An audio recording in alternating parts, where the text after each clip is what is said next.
Hello everyone, welcome back to our channel. നമ്മൾ പലപ്പോഴും ഇംഗ്ലീഷിൽ വേർഡ്സ് ഒക്കെ പഠിച്ചുകൊണ്ടിരിക്കുമ്പോൾ ശ്രദ്ധിച്ചിട്ടുണ്ടാകും ഒരേ അർത്ഥം തന്നെ വരുന്ന പല ഇംഗ്ലീഷ് വേർഡ്സ്. അതുപോലെ തന്നെ ഒരു വേർഡിന് ഓപ്പോസിറ്റ് ആയിട്ടുള്ള മീനിങ് വരുന്നതുമായിട്ടുള്ള വേർഡ്സും ഉണ്ട്. അപ്പൊ നമ്മൾ ഇന്ന് നോക്കുന്നത് ഇംഗ്ലീഷിലെ ഈ രണ്ട് കാര്യങ്ങളാണ്. പല മത്സര പരീക്ഷകളിലും ആവർത്തിച്ചു വരുന്ന ക്വസ്റ്റ്യൻസ് ആണ് ഈ രണ്ടു കാര്യങ്ങൾ. അതുകൊണ്ട് നമുക്ക് ഈ കാര്യങ്ങൾ ഡീറ്റെയിൽ ആയിട്ട് പഠിക്കാം. അപ്പൊ ഫസ്റ്റ് നമ്മൾ പഠിക്കുന്നത് പല അർത്ഥങ്ങൾ വരുന്ന ഒരു ഇംഗ്ലീഷ് വാക്ക്. അതിനെ നമ്മൾ ഇംഗ്ലീഷിൽ സിനോണിം എന്ന് വിളിക്കും. സിനോണിം എന്താണെന്ന് ചോദിച്ചാൽ സിമ്പിൾ ആയിട്ട് ഇത്രയേ പറയാനുള്ളൂ. ഒരു വാക്കിന് ഏകദേശമോ അല്ലെങ്കിൽ പൂർണ്ണമായോ അതേ മീനിങ് തന്നെ വരുന്ന മറ്റൊരു വാക്ക്, അതാണ് സിനോണിം. ഇനി കുറച്ച് എക്സാമ്പിൾസ് നോക്കാം. ഇംഗ്ലീഷിൽ സ്റ്റാർട്ട് എന്ന വേർഡിന്റെ മീനിങ് എന്താ? ആരംഭിക്കുക, തുടങ്ങുക എന്നൊക്കെ അർത്ഥം. ഇത് തന്നെ അർത്ഥം വരുന്ന പല വാക്കുകൾ ഇനിയുമുണ്ട് ഇംഗ്ലീഷിൽ.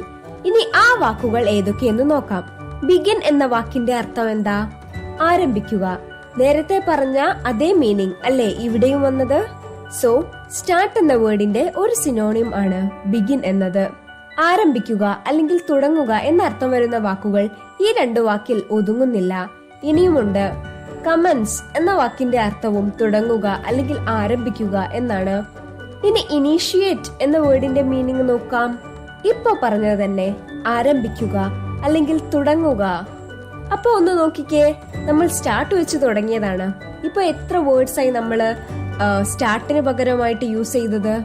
സോ ബിഗിൻ, കമൻസ്, ഇനീഷ്യേറ്റ് ഈ വാക്കുകളെല്ലാം സ്റ്റാർട്ട് എന്ന വാക്കിന്റെ സിനോണിംസ് ആണ്. ഇനി നമുക്ക് ഇതൊരു സെന്റൻസിലേക്ക് അപ്ലൈ ചെയ്ത് നോക്കാം. You can start it. ഈ സെന്റൻസിൽ നമ്മൾ അപ്ലൈ ചെയ്തത് സ്റ്റാർട്ട് എന്ന വാക്കാണ്. അപ്പോൾ ഈ സെന്റൻസിന്റെ മീനിങ് എന്താണെന്ന് പറഞ്ഞേ? നിങ്ങൾക്ക് അത് ആരംഭിക്കാൻ കഴിയും. You can start it. ഇനി സ്റ്റാർട്ട് എന്ന വാക്ക് മാറ്റിയതിനു ശേഷം അവിടെ ബിഗിൻ എന്ന് അപ്ലൈ ചെയ്യാം. You can begin it. എന്താ അർത്ഥം?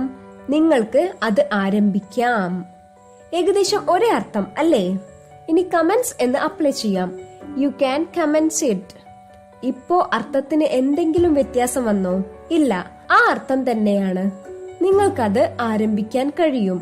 ഇനി ഒരു വാക്കും കൂടി ഇല്ലേ? ഇനീഷ്യേറ്റ്. ഒന്ന് അപ്ലൈ ചെയ്ത് നോക്കാം. You can initiate it. ഇപ്പോഴും നമ്മൾ നേരത്തെ കണ്ട അതേ മീനിങ് തന്നെയാണ് വരുന്നത്. നമ്മൾ ഇപ്പോൾ ഇവിടെ ഒരു സെന്റൻസിൽ തന്നെ 4 വേർഡ്സ് മാറ്റി മാറ്റി അപ്ലൈ ചെയ്ത് നോക്കി.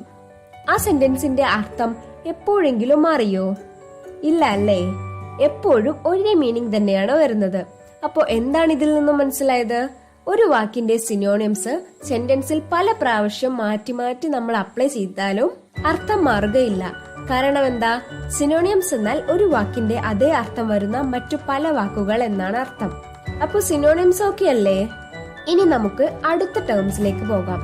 ഒരു വാക്കിന് തന്നെ 2 ഓപ്പോസിറ്റ് ആയിട്ട് മീനിങ് ഉള്ള ഇംഗ്ലീഷ് വാക്കുകൾ. ഇതിനെ സിമ്പിൾ ആയിട്ട് കോൺട്രോണിംസ് എന്നാണ് പറയുന്നത്. കോൺട്രോണിംസ് സിമ്പിൾ ആയിട്ട് നമുക്ക് ഇങ്ങനെ പറയാം. ഒരു വാക്ക് എടുത്തു കഴിഞ്ഞിട്ടുണ്ടെങ്കിൽ അതിന് പല അർത്ഥങ്ങൾ ഉണ്ടാകും. അതിലെ ഒരു അർത്ഥത്തിന് വിപരീതമായിരിക്കും അതിന്റെ തന്നെ മറ്റൊരർത്ഥം. അതിന് നമുക്കൊരു എക്സാമ്പിൾ നോക്കാം. അപ്പൊ കുറച്ചുകൂടി നന്നായി മനസ്സിലാകും. ഇംഗ്ലീഷിലെ ഒരു വേർഡാണ് ക്ലീവ്. ഈ ഒരു വാക്കിന് ഒന്നിൽ കൂടുതൽ അർത്ഥങ്ങളുണ്ട്.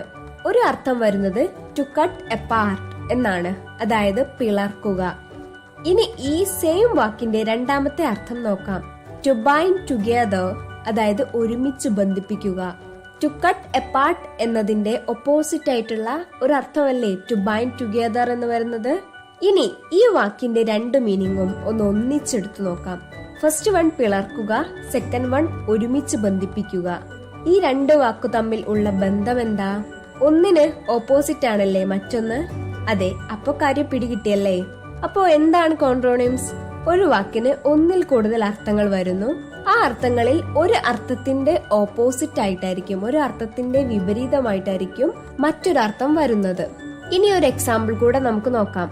ഓട്ട്, AUGHT, ഓട്ട്. ഓട്ട് എന്നതിന് നമുക്ക് ഓൾ എന്നും അർത്ഥമുണ്ട്, നത്തിങ് എന്നും അർത്ഥമുണ്ട്. സോ അതുകൊണ്ട് തന്നെ നമുക്ക് ഓട്ടിനെ ഒരു കോൺട്രോണിയമായിട്ട് കാണാവുന്നതാണ്. അപ്പൊ ഗൈസ്, ഇന്നത്തെ വീഡിയോയിൽ പറഞ്ഞത് എല്ലാവർക്കും മനസ്സിലായി എന്ന് ഞാൻ വിശ്വസിക്കുന്നു. ഇനിയും ഇങ്ങനെ കൂടുതൽ അറിവുകൾ കിട്ടണമെന്ന് ആഗ്രഹിക്കുന്നുവെങ്കിൽ നിങ്ങൾ ഇതുവരെ ചാനൽ സബ്സ്ക്രൈബ് ചെയ്യില്ല എങ്കിൽ ചാനൽ സബ്സ്ക്രൈബ് ചെയ്യുക, ലൈക്ക് ചെയ്യാനും ഷെയർ ചെയ്യാനും മറക്കല്ലേ. So let's wrap up.